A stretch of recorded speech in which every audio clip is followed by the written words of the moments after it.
او بھائی مولا علی رفع دین نہیں کرتے، تو مولا علی سے بڑا عالم ہے؟ کس نے کہا ہے کہ رفع دین حضور نے نہیں کیا؟ مجھے دکھاؤ دنیا کا کوئی عالم جس نے یہ کہا ہو کہ مصطفیٰ نے رفع دین نہیں فرمایا. نہیں دکھا سکتے تم. لیکن ہم یہ کہتے ہیں کہ مصطفیٰ کریم نے رفع دین فرمایا اور اس کے بعد حضور نے ترک کر دیا. حدیث کے اندر الفاظ موجود ہیں، اٹھاؤ روایات بھری پڑی ہیں، بخاری شریف کی شرح کے اندر موجود ہے. عبداللہ بن زبیر کہتے ہیں آپ نے دیکھا ایک بندے کو رفع دین کرتے ہوئے، فرمایا یہ وہ عمل ہے جو رسول اللہ نے پہلے کیا پھر اس کو چھوڑ دیا.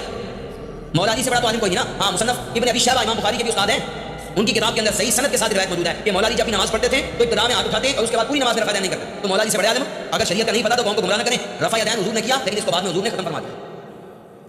بڑے افسوس کی بات ہے. اب دیکھیں ہزاروں حدیثیں، سینکڑوں حدیثیں جو رفع الیدین کرنے کے بارے میں ہیں، وہ حدیثیں اس ملا کو نظر نہیں آئیں. جا کے اس کو وہ ایک حدیث نظر آئی ہے، وہ ایک روایت نظر آئی ہے حضرت عبداللہ بن زبیر والی، کہ حضرت عبداللہ بن زبیر نے ایک بندے کو دیکھا کہ اس نے رکوع جاتے وقت رفع الیدین کیا، رکوع سے سر اٹھاتے وقت رفع الیدین کیا. تو اب یہ روایت اس کو ملی. اب اس کو اتنا پتہ نہیں چل رہا کہ یہ حضرت عبداللہ بن زبیر والی جو روایت ہے یہ شرح بخاری کے اندر نہیں ہے، اصلاً شرح بخاری کے اندر نہیں ہے، اصل یہ مصنف ابن ابی شیبہ کی روایت ہے. اب یہ شرح بخاری کے اندر بطور دلیل بطور حجت نقل نہیں کی گئی، بلکہ امام بخاری رحمہ اللہ نے شرح بخاری کے اندر اس کو نقل کیا ہے بطور ضعف، بطور کمزوری بتانے کے لیے. یہ بات واضح کی ہے کہ یہ جو حضرت عبداللہ بن زبیر والی روایت ہے یہ بطور حجت نہیں ہے، بطور دلیل نہیں ہے، یہ ضعیف ہے، یہ کمزور ہے، یہ غیر ثابت ہے، یہ ثابت نہیں ہے، اس میں عمل نہیں کیا جا سکتا. اب اس ملا کو یہ نہیں پتہ چل رہا کہ یہ اصلاً شرح بخاری کی روایت ہے یا پھر یہ اور کسی کتاب کے اندر ہے. یہ اصلاً مصنف ابن ابی شیبہ کی روایت ہے، جبکہ حضرت عبداللہ بن زبیر کی بات رہ گئی. حضرت عبداللہ بن زبیر رفع الیدین کرنے کے قائل تھے. یہ نہیں ہے کہ وہ رفع الیدین کے کرنے کے قائل نہیں تھے. جیسے کہ عبدالرزاق نے مصنف عبدالرزاق میں اور امام بخاری رحمہ اللہ نے اپنی کتاب جزء رفع الیدین میں یہ بات واضح کی ہے، یہ روایات نقل کی ہیں.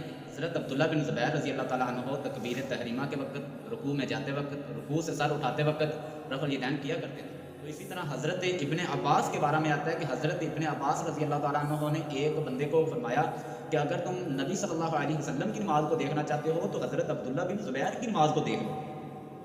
اب اس سے بھی واضح ہو گیا کہ حضرت عبداللہ بن زبیر بھی رفع الیدین کیا کرتے تھے. اسی طرح حضرت علی رضی اللہ تعالیٰ عنہ کے بارے میں دو طرح کی روایات ملتی ہیں. ایک تو رفع الیدین کرنے کے بارے میں، جیسا کہ مسند احمد، سنن ابی داؤد، جامع ترمذی کے اندر ہے، حضرت علی رضی اللہ تعالیٰ عنہ سے مروی ہے کہ نبی مکرم صلی اللہ علیہ وسلم تکبیر تحریمہ کے وقت، رکوع میں جاتے وقت، رکوع سے سر اٹھاتے وقت رفع الیدین کیا کرتے تھے. اب دوسری روایت ہے حضرت علی رضی اللہ تعالیٰ عنہ کے بارے میں عاصم بن کلیب کی، یہ جو اس نے اپنی ویڈیو پہ لگائی ہوئی ہے. تو اس کے حوالے سے محدثین امام بخاری، امام شافعی، امام احمد بن حنبل رحمہ اللہ اور دیگر عامہ محدثین نے اس روایت کو غیر ثابت اور ضعیف قرار دیا. اب دیکھیں نا، یہ سراغ ڈھونڈتے ہیں، یہ اپنی بات منوانے کے لیے، اپنی بات کو سچ کرنے کے لیے کس حد تک چلے جاتے ہیں. ضعیف حدیث کو پکڑتے ہیں، بڑے کانفیڈنس کے ساتھ کہہ دیتے ہیں کہ جناب دیکھیں یہ روایت آ گئی ہے، نبی صلی اللہ علیہ وسلم نے منع کر دیا تھا، پہلے کرتے رہے ہیں لیکن بعد کے اندر منع کر دیا تھا. لیکن اس سے کہیں بھی ترک ثابت نہیں ہو رہا کہ نبی صلی اللہ علیہ وسلم نے واضح حکم فرما دیا ہو کہ اب آپ نے رفع الیدین نہیں کرنا. کہیں بھی ایسی روایات اپنے پاس سے گاڑ لیتے ہیں اور کہہ دیتے ہیں جی کہ نبی صلی اللہ علیہ وسلم نے ترک کر دیا تھا، منع کر دیا تھا، جبکہ یہ ثابت نہیں کر سکتے. تو بس اللہ کے حضور یہی دعا کر سکتے ہیں کہ اللہ ان سب ان کھانے مولویوں کو ہدایت دے.